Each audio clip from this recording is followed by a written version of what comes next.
everybody. Welcome to the Able Gardener, and I'm going to be working on my shed today. It's a good day. It's nice and overcast. I feel good, so it's a great time to come out, get a little bit more work done on the shed. And what I'm going to start with is making my door. Now I've got the wood for the door, and I'm going to put it right here on this side. It's going to be a stable door, and I've never made one before, so it's going to be kind of a just make it as I go. But anyway, I'm going to give it my best shot, and I'm just sweeping off the patio so I can put the wood down on a nice flat surface and get it started. So I'm not going to take you guys through the whole process. I'll just give you little bits and pieces as I go along making the door, because it's going to take me a little while. It'll be something new for me, and that's exciting. Love doing things that are new. I'll take you along with me, show you how I'm going to do it.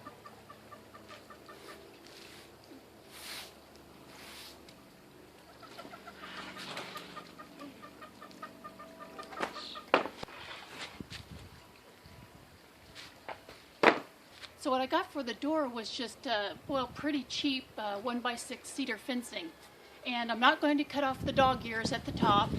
I'm just going to go ahead and put a 1x6 across the top just to cover those up. So the door will be, a little over 5 feet high, which is fine for me.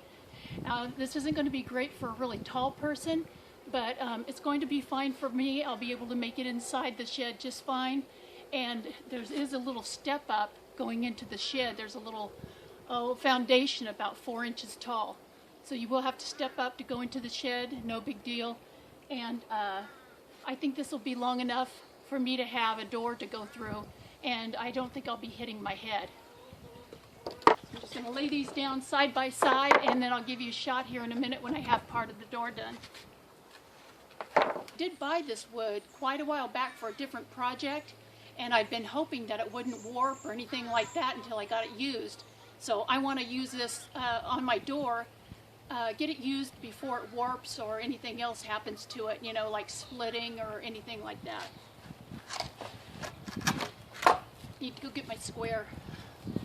Well, you guys, when you want to get something square, a square always comes in handy. So I've got my door lined up, got it squared with the square. Plus I also took my tape measure and I measured from one corner to the other corner and then crossways going the other way, and they both measured the same amount exactly. So I know my door is square. I just need to not trip over it before I get it screwed together. So now I'm going to get it screwed together, and I'll see you in a minute. I got the door made, and now all I have to do is put some, not molding, but some furring strips around the edges so that the hinges will have something to hook to, because I'm not going to hook the hinges to this cheap cedar fencing. They'll come right out. So I've got some 1x, and I believe it's pine. I think it's pine.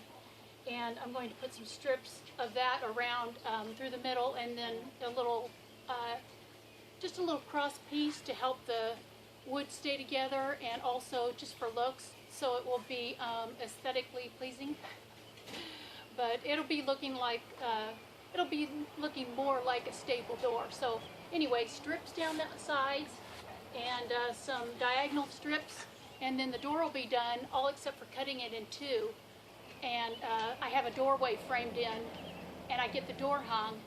Then I'll take it off and I'll cut it in two and then rehang it. That way it'll already have hinge holes in it and in the door frame, and I can just take it down, cut it in two, and then rehang it. So that makes sense to you. I hope it does. It kind of does in my head. So got that much done, so I'm going to get these strips done, and then I'll get back to you. So I'll see you in a little while.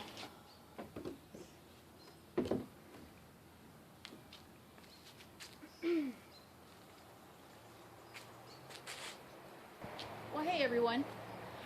Just a little tiny shed update, and the door, the stable door, is done, and I'm going to put it right there. I don't know if you guys can see, but on the end of the shed there is, I guess a 4x8 piece of paneling.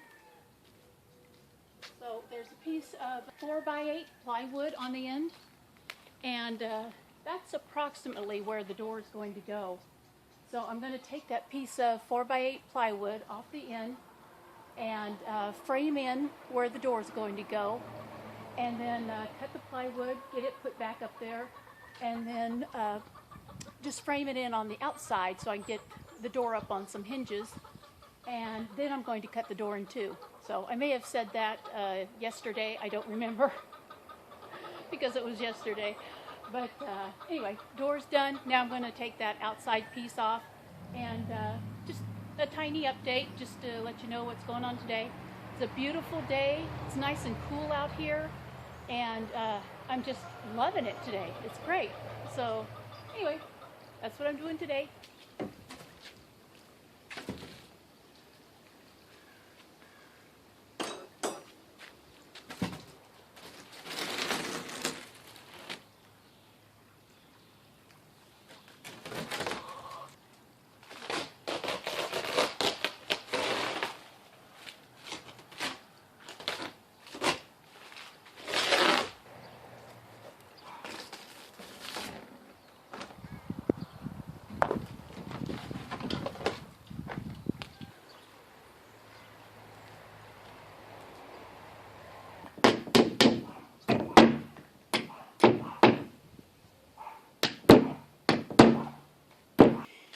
Now, I don't know if you guys remember this at all, but your dad would give you a nail, and dads thought that nails were so expensive that you couldn't throw them away. You had to take them and put them like down on, well, I should be doing this down on the concrete. Put it down on something flat like the concrete, and for your dad, you would straighten out all his nails that he found because nails were so expensive that you had to reuse them. I mean, and I'm sure they were hardly anything. You know, now nails are super expensive and they just bend right over or they break off.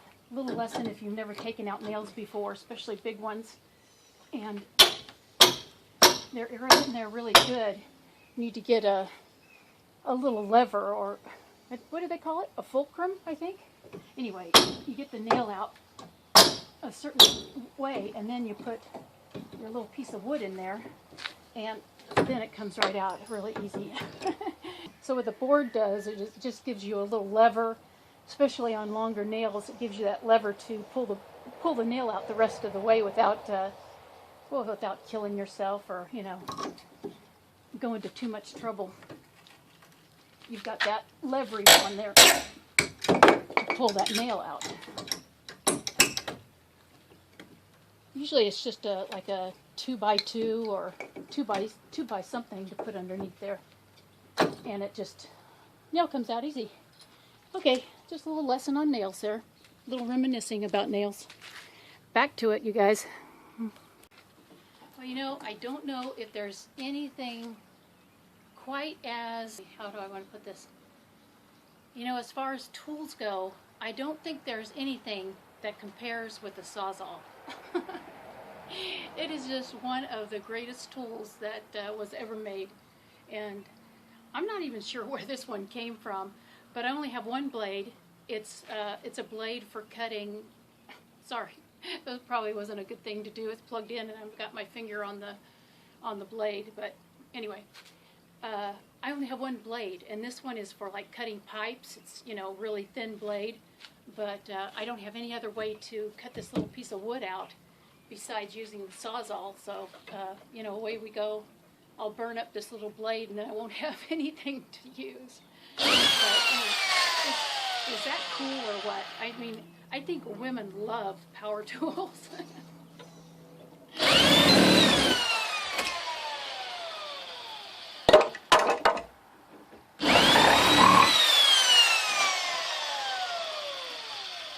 Anyway, everyone should own one of these.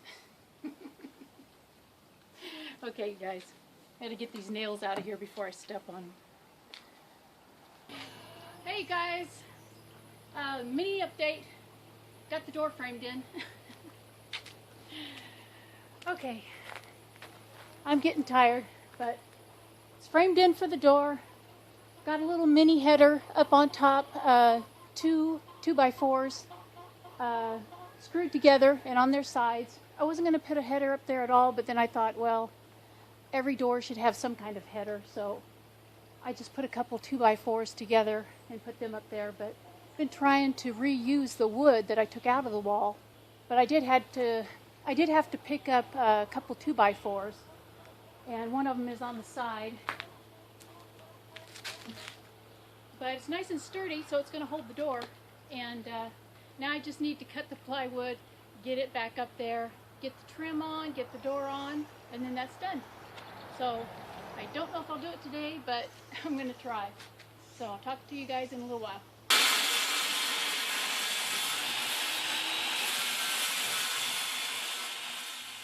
I did get my door put in that I was going to make. I was going to make a stable door, which I did. Now I just need to paint it, so I found a can of primer, so I'm going to start painting my door. And one thing I did want to say to you guys that gave me feedback on what I should do with my tomatoes and what I should do with the powdery mildew, those issues that I had. Thank you so much for getting back to me and just give me a heads up on what I should do about the powdery mildew, because I did mix up what a few people had told me to mix up and spray on it. Sprayed the plants, and I'm still spraying them about once a week. It took care of the powdery mildew. Thank you so much. Now I know what to do if I ever have powdery mildew again. So all the rest of the garden's doing fine. The tomatoes are growing. They've got worm compost on them, and I'm feeding them compost tea, and they're growing again. So everything in the garden's doing well. But other than that, I will talk to you guys later. Have a good day, and happy gardening to you guys.